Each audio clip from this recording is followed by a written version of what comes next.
It started with laughter, the kind that fills a studio when everyone thinks they're being clever. On a normal morning broadcast from the BBC, a popular host was talking about outsourcing, a harmless topic, or so it seemed. The discussion was about call centers in the Philippines, a booming industry serving millions of customers around the world. At first, it sounded like an ordinary segment. But a few minutes in, things took a turn that would soon set off a storm. The host, known for his sharp humor, began joking about Filipino call center agents. He mimicked the way they spoke, exaggerating every syllable, turning their warm greetings into a punchline. "Hello, sir. Ma'am. Thank you for calling," he said, twisting his face and stretching the words. The studio audience burst into laughter. Even his co-hosts chuckled. For them, it was harmless fun. But thousands of miles away, in a brightly lit office in Manila, a young woman named Arlene watched a clip of that broadcast on her phone. She had just finished her 10th straight hour on the night shift. Her voice was tired, her eyes were heavy, but she still smiled as she helped customers with calm professionalism. Watching that clip, though, something inside her shifted. She replayed the video twice. The laughter, the imitation, the tone, all of it felt cruel. Not because she couldn't take a joke, but because it wasn't really about humor. It was about respect. Behind every "thank you for calling," there were stories of sacrifice. There were mothers paying for school fees, fathers working night shifts to build houses, young graduates supporting entire families. The accent the host mocked so easily was the same accent that carried the hopes of millions. Arlene put down her phone, feeling a mix of sadness and pride. Sadness, because people still saw them as something to laugh at. Pride, because despite that, they still did their jobs with grace. Every single night, Filipino BPO agents handled calls from all over the world, solving problems, calming angry customers, and doing it all with patience that most people could never match. What the BBC host didn't understand was that language isn't just sound. It's survival. Every foreign accent in a global company represents someone adapting, working, learning, and persevering. Arlene knew that, and so did her co-workers. But sometimes, the world needed to be reminded. A week later, Arlene's company received an email from the BBC. They wanted to do a follow-up segment about the call center industry, and hear the Filipino perspective. Arlene's manager called her into the office. "They need someone confident, articulate, and real," he said. "I think that's you." She hesitated. She wasn't used to cameras or interviews. But something inside her said yes. Maybe it was the quiet frustration that had built up over years of being underestimated. Maybe it was the chance to show the world what Filipino professionalism really looked like. The interview was scheduled for the following week. It would be live, Arlene in Manila, the host in London. The same man who mocked her accent would now have to speak directly to the person behind it. The irony wasn't lost on anyone. When the day came, Arlene wore her best blazer and fixed her headset like she did every night. Her colleagues gathered around her desk, watching as the BBC feed connected. On the screen, the host smiled awkwardly. "We're joined today by Arlene Santos, a call center representative from Manila," he said. "Arlene, thank you for joining us." She smiled politely. "Thank you for having me." At first, the questions were safe. What's it like working in a call center? How do you handle angry customers? Arlene answered calmly, explaining the training, the teamwork, and the dedication behind every call. The host nodded, occasionally glancing at his notes. Then, with that same smug tone from his previous show, he asked, "Do you ever find it funny that you have to sound not quite Filipino?" The room fell silent. Arlene paused. Then she smiled, not nervously but knowingly. "Well, sir," she said, "I don't think it's funny at all. We speak this way so customers can understand us better. That's not pretending. That's professionalism. It's our job to make people comfortable, not confused. And I think that shows how adaptable Filipinos are. We don't just learn a language, we master empathy." For a moment, there was nothing but silence. The host blinked, clearly caught off guard. Arlene continued, her voice calm and warm. "Accents don't measure intelligence. Respect does. Every night, When we answer a call, we represent not just our company, but our country. We do it with pride. And if sounding clear means serving better, then I'd say we're doing something right. The studio audience didn't laugh this time. They applauded. The host shifted in his seat, realizing he'd just been gently but completely humbled. In less than 30 seconds.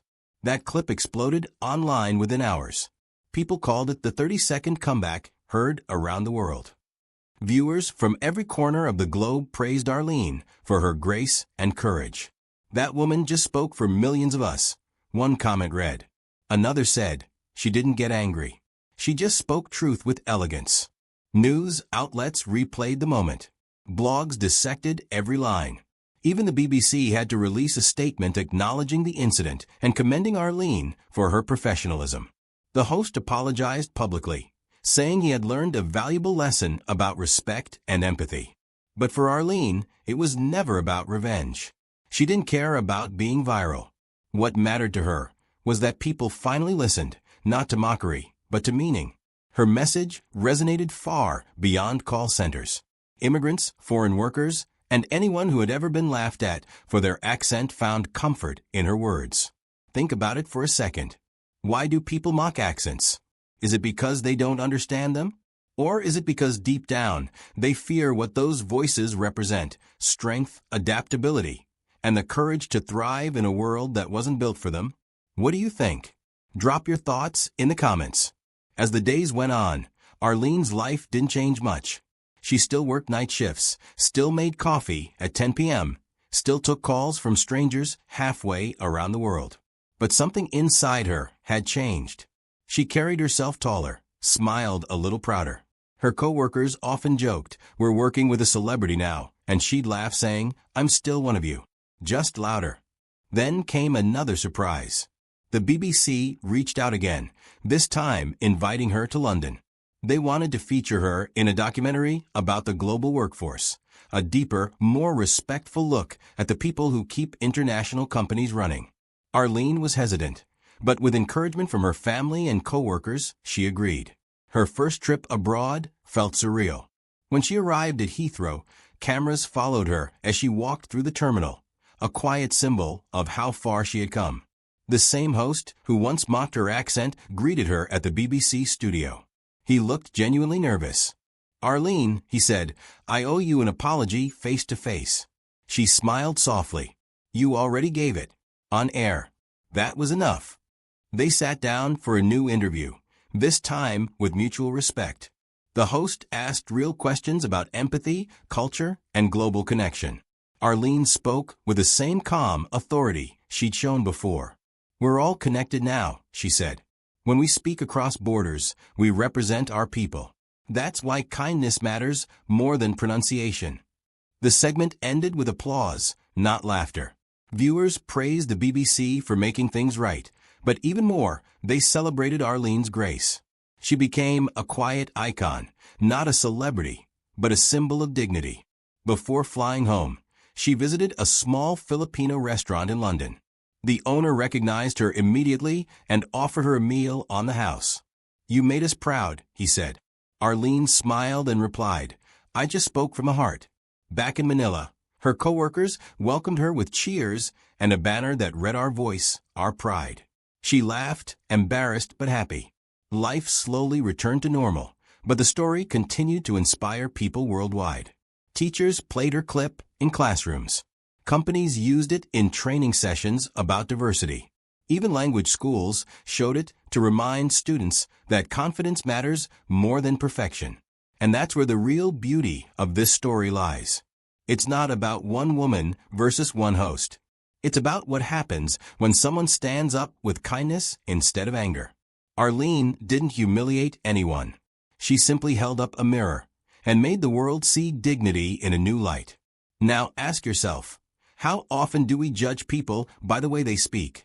How often do we confuse fluency with intelligence? The truth is, accents tell stories. They reveal where we come from, not how smart we are.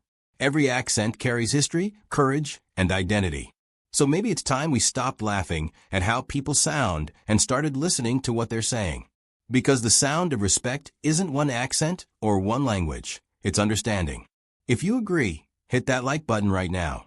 And if you've ever been judged for how you speak, share your experience in the comments. What did you learn from it? How did you find your voice? I'd love to hear your story. Arlene once said in a later interview, "Respect isn't about speaking perfectly. It's about speaking with sincerity."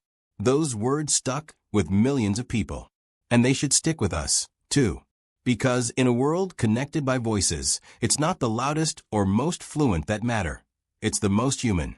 So, the next time you pick up a call and hear an accent that sounds different, remember this story.